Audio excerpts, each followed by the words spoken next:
안녕하세요, 구독자 여러분. 구독과 좋아요는 채널 운영에 큰 힘이 됩니다. 안녕하세요. 아들 둘 다 키우고 장가도 보내고 내년이면 환갑을 바라보는 여성입니다. 오늘은 평소 잘 챙겨보던 채널에 제 사연을 좀 보내볼까 하고 이렇게 글을 써봅니다. 제가 여러분께 들려드릴 이야기는 60평생 살아오면서 겪었던 일 중 가슴 아프기도 하지만 기가 막혔던 일이에요. 흔히들 집안에 여자 하나 잘못 들어오면 망한다는 속설 들어보셨죠? 그런 속설을 믿는 건 아니지만 저도 누군가에겐 시어머니 되는 입장으로서 정말로 그 일을 겪을 뻔했답니다. 지금부터 본격적인 이야기 시작할 테니 많은 공감을 해주셨으면 좋겠네요. 저는 아이들이 어릴 때 교통사고로 남편과 사별했어요. 가진 거라고는 남편의 사망보험금 5천만 원이 전부였고 어렵사리 지하 셋방에서 아이들을 키우며 지냈습니다. 그래도 살림 좀 해봤다고 시장에서 싼값에 내놓은 가게 자리 하나 맡아서 분식집을 시작했습니다. 제가 먹는 거 입는 거 아껴가면서 아이들은 부족함 없이 자랄 수 있게 최선을 다하면서 말이죠. 그 결과 아이들은 원하는 대학도 가서 현재 2명 다 대학병원에서 전문의로 근무하고 있어요. 다행히 장사도 잘 되는 편이고 부동산 투자를 했던 것이 대박이 터지면서 여유로운 삶을 살게 되었답니다. 작은 아들은 오랫동안 알고 지내온 동창생과 아이가 생기는 바람에 대학생이던 때 일찌감치 결혼을 했고 큰 아들은 얼마 전에 동료의 소개로 만난 간호사와 작년에 결혼을 했답니다. 두 놈 다 장가를 보내고 나니 시원섭섭한 마음이 들더라고요. 큰 며느리는 신혼을 얼마 즐기지 못하고 아이를 가진 바람에 현재 임신 중입니다. 설을 앞두고 두 며느리들과 이야기 좀 해보려고 단톡을 하게 되었어요. 얘들아, 이번 명절엔 어떻게 할 거니? 당연히 어머니 도와드려야죠. 평소 하던 대로 하면 될 것 같아요. 근데 형님이 임신 중이셔서 기름 냄새가 역할 수도 있으니까 음식을 가게에서 하면 어떨까요? 그래, 그러는 게 좋겠구나. 그나저나 큰애는 요즘 몸 상태 어떠니? 아이는 잘 놀아? 네, 어머니. 안 그래도 오늘도 병원 다녀왔어요. 영 컨디션이 좋지 않은 게 자꾸 처지더라고요. 애구머니나. 병원에서는 뭘 하던?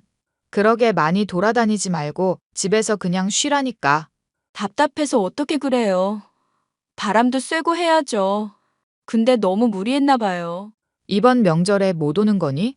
아무래도 당일에 얼굴 뵙고 식사만 하고 와야 할 것 같아요. 친정에도 안 가고 쉴 거거든요. 형님, 따로 필요하신 건 없고요? 식사라도 잘 하셔야 하는데. 역시 내 생각해주는 건 동서뿐이네. 어머니, 저 이번 명절에는 당일에 갈게요. 그래, 그렇게 하렴. 몸이 자꾸 힘들어서 어쩐다니. 임신하면 컨디션 조절이 힘들다니까 별 수 있나요? 그나저나 어머니, 저 갈비 먹고 싶어요. 작년에 인사드리러 갔을 때 어머니가 해주셨던 그 LA 갈비요. 그리고 생선조림인데 생선 이름이 생각 안 나는데 지난달에 해주셨던 거 또 해주세요. 그래? 알겠다. 먹고 싶다니 해줘야지. 형님, 거동이 많이 불편하세요? 운동 삼아서 가게에도 오시고 그러세요. 동서, 나 병원 갔다 왔다는 말 못 들었어? 그리고 시장 냄새가 너무 역해. 동서가 잘 모르나 본데 내가 좀 예민하거든. 그리고 몸 무거운 사람한테 오라가라 하는 건 좀 너무한 거 아니야? 저는 그저 형님이 답답해 하시니까 산책 겸 오시라는 거였죠. 내가 명절 당일에 간다고 해서 안 입고 와서 괜히 그러는 건 아니고? 형님, 말을 왜 그렇게 하세요? 그런 뜻으로 말한 거 아니라니까요? 아니긴 뭘 아니야. 가만 보니 동서, 나 얄밉지? 내가 명절에 음식 안 도와줘서 그러는 거지? 왜들 그러니? 둘 다 그만하고 큰애는 명절에 보자. 푹 쉬고 있어. 그리고 둘째야. 내가 옆에 야채 가게에 양배추 주문했는데 그것 좀 받아놔라. 네, 어머니. 아무튼 제사는 지내지 않지만 가족들이 모여 음식을 먹을 수 있게 여러 가지 준비를 하기로 했습니다. 큰 며느리는 명절 당일에 새벽같이 와서는 배고프다며 밥 타령을 하더라고요. 임산부기도 하고 먹기 편하게 생선 가시도 발라주고 닭도리탕 살만 발라서 주기도 하고 옆에서 살들이 챙겨주었어요. 몇 번 그랬더니 그걸 또 당연하게 생각해서 바보같이 임신한 며느리 비위 맞춰준다며 다 해줬죠. 그렇게 시간이 흘러 큰 며느리가 건강하게 출산을 했어요. 오랜만에 보는 신생아가 어찌나 귀엽던지요. 가끔은 며느리들을 대할 때 힘든 부분이 있었어요. 둘 다 성향이 너무 달랐기 때문입니다. 큰 며느리는 자신도 사자 직업이라는 대단한 자존심을 내세우며 아이를 낳고 나서는 여왕 대접을 받고 싶어 했습니다. 큰아들은 싸우는 것도 싫어하고 큰 소리 내는 거 싫어하는 성격이라 그러려니 하면서 큰 며느리 성격을 다 받아줬고요. 바라는 게 많지만 그만큼 남에게 베풀 줄 모르는 성격이었어요. 해주면 고맙단 소리도 안 하고 당연하게 생각했답니다. 반대로 작은 며느리는 어려운 가정 형편에서 자랐지만 어른을 공경할 줄 알았어요. 바라는 게 너무 없어서 제가 오히려 퍼주고 싶을 지경이었습니다. 자신이 배고팠던 시절에 제일 즐겨 먹던 게 떡볶이인데 제가 운영하는 분식집을 보면 옛날 생각이 난다며 부지런히 일 배워서 자신도 베풀며 살고 싶다고 하는 기특한 며느리죠. 그래서 저와 장사를 같이 하고 있는 거랍니다. 누가 보면 큰 며느리, 작은 며느리 차별하는 거 아니냐 생각하시는데 저는 정말 있는 그대로 말씀드리는 거거든요. 아무튼 큰 며느리는 자신이 누리는 상황을 너무나도 당연하게 생각하며 지냈어요. 더운 여름이 한참 기승을 부릴 때 큰 며느리가 제게 메시지를 보내왔습니다. 어머니, 바쁘세요? 아니, 오늘은 좀 한가하네. 영준이는 잘 크고 있지? 그럼요. 어찌나 먹성이 좋은지요. 에너지가 너무 넘쳐서 제가 기가 다 빨리는걸요. 현석이가 바빠서 같이 도와주질 못해서 고생하네. 아이 키우는 게 쉬운 일이 아닌데 말이지. 그래서 그런데 몸보신 좀 하게 저 닭백숙 해주세요. 집에서 해먹자니 맛도 안 나고 혼자 더운데 언제 그걸 끓이고 있어요. 닭백숙이 먹고 싶어? 네. 그래도 어머니 음식은 잘 넘어가서 좋더라고요. 그니까 이번에 닭백숙 해주세요. 알겠다. 언제 먹고 싶니? 혹시 오늘 저녁은 안 되시죠? 말 나온 김에 먹고 싶긴 한데. 먹고 싶은 건 먹어야지. 내가 가게에서 해갈 테니까 집에서 기다리고 있어. 우와, 기다리고 있을게요. 오시기 전에 연락 한번 주세요. 오냐, 이따 보자. 며느리는 가끔씩 저에게 음식을 해달라고는 했습니다. 임신했을 때부터 자주 음식을 해줬는데 입덧을 하는 와중에도 제 음식은 잘 넘어간다며 몇 번 해준 게 이렇게 되었죠. 워낙 아이 돌보느라 힘들어해서 주말이면 집에 가서 직접 밥도 해먹이고 그랬습니다. 아들 녀석이 밤을 지새우고 집에 못 오는 날이 많아서 혼자서 밥도 잘 안 챙겨 먹고 그럴까봐 걱정이 되었죠. 하지만 역시나 그게 버릇이 되었는지 마치 밥을 차려주길 바라는 것 같았습니다. 결국 그날 저녁도 바보 같은 저는 며느리를 위해 닭백숙을 해다 바쳤죠. 살도 직접 발라서 먹기 좋게 해주고 생선 요리 해다 주면 살다 발라주고 제가 머리 먹고 그랬거든요. 근데 지금 생각해보면 며느리는 당연하게 받아들이는 것도 모자라 알고도 모른 척했던 것 같습니다. 다 해먹이고 늦은 밤이 되어서야 집으로 돌아왔는데 큰아들에게 전화가 왔습니다. 엄마, 오늘 백숙해줬다며? 매번 그렇게 고생시켜서 어떻게 해? 뭐 어떠냐, 남도 아니고 며느리인데. 넌 이 늦은 시간에 웬일이야?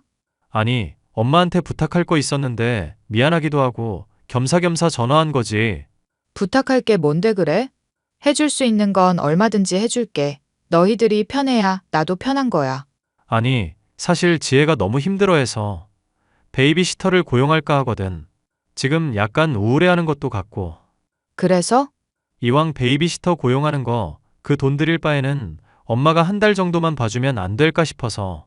우리도 남의 손 빌리는 것보다는 그래도 가족한테 도움받는 게 낫잖아. 엄마도 장사를 하는 입장이라 지금 당장 답을 해줄 수가 없네. 둘째랑도 상의해봐야 하고. 그건 그렇지. 재수 씨랑 충분히 얘기해보고 나한테 알려줄 수 있어? 이런 부탁하는 것도 미안한데 엄마가 조금 긍정적인 방향으로 생각해줬으면 하는데. 알았다. 내가 곧 연락하마. 큰애가 혼자 있어서 더 그런 거야. 병원일 바쁜 건 알지만 가끔 데리고 나가서 맛있는 것도 먹이고 아이 맡기고 둘이 데이트도 하고 그래. 알겠어, 엄마. 연락 줘. 저는 장사를 같이 하는 작은 며느리와 대화를 했습니다. 평생 돌봐주는 것도 아니고 다른 직원들도 있으니 걱정 말라며 되려 저를 안심시키더라고요. 그렇게 둘째 며느리의 배려로 첫째 아들 내외와 함께 살면서 아이를 봐주게 되었습니다. 취업이라도 하려는 것 같아서 아침부터 자기 직전까지 최대한 아이한테 신경 안 쓰게끔 제가 다 해줬어요. 하루 종일 아이를 보는 게 여간 힘든 게 아니었지만 눈에 넣어도 안 아플 손주를 보고 있자니 힘든 것도 싹 가시더라고요. 저는 개인 생활까지 포기하며 가정부 노릇을 해줬습니다. 때 되면 밥 차려줘, 빨래해줘, 용돈도 줘. 큰며느리는 고마운 줄 모르고 아이 맡겨놓고 놀러 다니기 일쑤였고요. 저에 대한 배려가 아예 없었다고 보시면 됩니다. 제가 잠깐 외출이라도 하려 하면 아이를 핑계로 못하게 했어요. 어느 날은 큰 며느리가 친구들을 만난다며 나갔는데 밤 12시가 넘는 시간이 돼서도 연락 한 통 없더라고요. 그래서 참다 못해 제가 전화를 걸었습니다. 이미 술을 잔뜩 먹었는지 혀가 꼬부라졌더라고요. 아가, 어디니? 어머니 어디긴요? 친구들 만나고 있죠. 왜요? 아니, 지금 시간이 몇 시인데 아직까지 놀고 있니? 어머니가 영준이 봐주시잖아요. 그래서 노는 건데요? 언제 들어올 거니? 너무 늦게 다니면 위험하잖아. 걱정돼서 전화한 거야. 아, 진짜.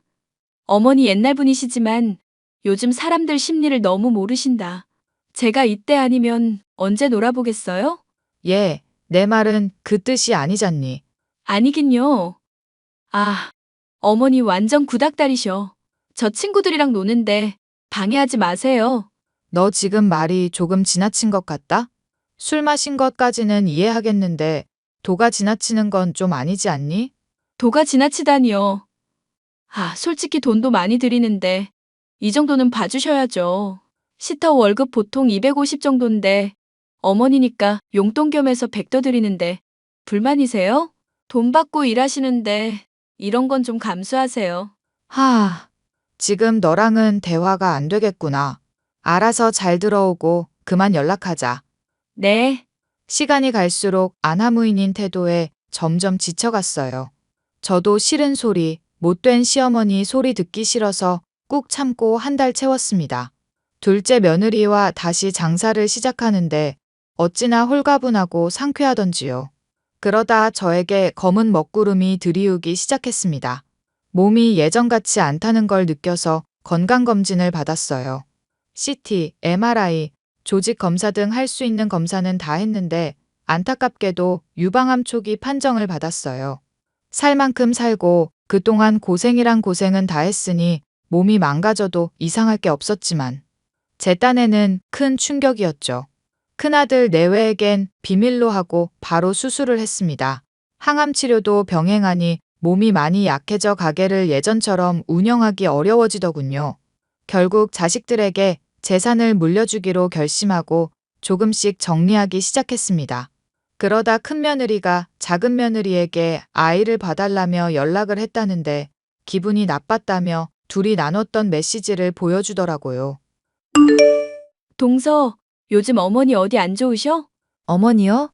어머니 늘 비슷하시죠. 그리고 환절기이기도 하고 장사도 하시고 하니까 이래저래 피곤하신가 봐요. 왜요? 아니, 예전 같지 않으신 것 같아서 연락도 잘 없으시고 말이야. 그러면 형님이 먼저 해보시면 되잖아요.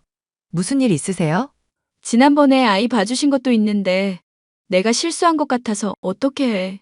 눈치 보여서 못하고 있는 거야. 그러시구나. 무슨 부탁이길래 그러세요? 아니, 사실 나 해외여행 가거든. 그이랑 미국에 좀 다녀오려고. 아, 그러세요? 조심히 다녀오세요. 영준이도 좋아하겠네요. 아니, 그이 학회 때문에 가는 건데 나도 따라가서 여행 좀 하려고 그러지. 그런데요? 가시면 될 건데 뭐가 문젠데요? 영준이까지 데리고 가면 여행이 아니고 훈련이잖아. 혹시 동서가 애 좀 봐주면 안 될까? 형님, 저 장사하잖아요. 저희 그이도 집에 거의 못 들어오고 어머니까지 모시고 있는데 어떻게 그래요? 저는 안 돼요. 아, 동서 그러지 말고 아니면 동서가 어머니한테 말씀 좀 드려주면 안 돼? 어머니도 쉬셔야죠. 매번 이런 식이면 좀 그래요. 매번? 이런 식? 지금 동서는 누구 편이야? 같은 며느리끼리 정말 이러기야? 왜 신경질이세요? 솔직히 형님이 어머니한테 그동안 영준이 봐준 거 감사하다는 말씀하신 적 있으세요? 그것까지 동서가 왜 신경 써? 동서는 동서 할 일만 신경 쓰라고. 왜 오지랖인데? 오지랖이 아니라요. 사람 된 도리가 그렇잖아요. 어머니가 물론 손주 봐주실 수 있죠. 형님 임신했을 때도 그렇고 안 해주신 게 뭐가 있어요? 땀 뻘뻘 흘리시면서 백숙 고아다 드리고 갈비, 밤새 재놨다가 다 구워서 갖다 드리고 매번 영준이 봐주시면서 볼 일도 못 보시고 어머니도 장사하시고 쉬셔야 하는데 형님 고맙단 말 제대로 한 적 없잖아요. 내가 안 했다고? 대신 돈으로 드리잖아. 그럼 된 거 아니야? 그리고 어디서 손이 형님한테 큰 소리야. 형님 대접 받고 싶으시면 그에 맞는 행동을 하세요. 친정 엄마한테도 이러세요? 저는 이해가 안 가요. 왜 우리 친정까지 들먹여? 동서 제정신이야? 지금 나랑 해보자는 거냐고. 아니요. 저 그러기 너무 귀찮거든요. 괜히 힘 빼기 싫으니까 말 좀 그만 거세요. 대화할 가치도 없어요. 와, 동서 그렇게 안 봤는데 은근 여우짓하네. 두고 보자. 얼마나 잘하는지. 결국 큰며느리는 본인의 친정에 손주 녀석을 맡기고 미국인지 어딘지를 다녀왔나 봅니다. 그런데 제가 예전 같지 않으니까 눈치 빠른 큰며느리가 제 뒷조사를 했나 보더라고요. 가게에 잘 오지도 않았는데 요 근래 들어 자주 왔다 갔다 하기도 하고 주변 상인들이랑 말도 섞고 그러더라고요. 그러면서 우연히 제가 암 수술을 받았다는 사실을 알았고 재산 상속에 눈독을 들이기 시작했습니다. 큰며느리는 병원에 복직해 다시 근무를 시작했어요. 어떻게 하나 두고 보기로 했는데 문제의 그날이 오고 말았죠. 몸도 아프기도 하고 세상만사 다 귀찮아져서 조용히 넘어가려 했지만 큰며느리가 생일상을 차려놨다며 연락을 해온 거 있죠. 본인은 근무하러 가야 한다며 와서 식사하라고 온 식구들을 불러 모으더라고요. 아들들도 제 생일인 만큼 아무것도 하지 않아도 일찍 퇴근해서 함께하고 싶다며 찾아왔고요. 큰아들 집에 가서 차려진 생일상을 보는데 아주 기함하고 말았습니다. 생일상이 아니라 웬 음식물 쓰레기 가져다 놓은 것처럼 너무 어수선하고 더러웠거든요. 기분이 상할 대로 상했지만 아무렇지 않게 큰 며느리에게 메시지를 보냈습니다. 예, 지금 집 도착했다. 어머니, 저 근무 중이에요. 생신상 차려놨는데 마음에 드세요? 아니, 근데 이게 다 뭐니? 생선가시에 닭뼈에 수박 껍질에. 어머니 좋아하시는 거잖아요. 평소에도 그렇게 드셔서 일부러 준비한 건데 마음에 안 드세요? 제가 얼마나 정성을 쏟았게요? 아, 아니다. 준비하느라 고생했겠구나. 그렇죠? 어머님 생각하는 건 저밖에 없다니까요? 제가 그 뼈 발라놓느라 얼마나 개고생을 했는데요. 그러니 남기지 말고 다 드세요. 알겠다. 맛은 어떠세요? 레시피 보고 조리한 건데? 너무 맛있구나. 잘 먹을게. 아, 맛있으시다고요? 하하, 그렇게 생각해 주시니 감사하네요. 그럼 다 드시고 설거지 부탁드려요. 제가 내일 오전에 퇴근하는데 생선 요리도 뼈 요리라 설거지 안 하면 냄새 나서요. 그래, 알았다. 저뿐만 아니라 그 자리에 있던 사람들 모두가 황당했습니다. 저는 기분 나쁜 티를 참아 자식들 앞에서 낼 수 없겠더라고요. 제 속마음을 꿰뚫어 본 작은 며느리가 식구들을 데리고 근처 갈빗집으로 갔습니다. 시원한 커피까지 한잔하니 겨우 노여움이 풀리더라고요.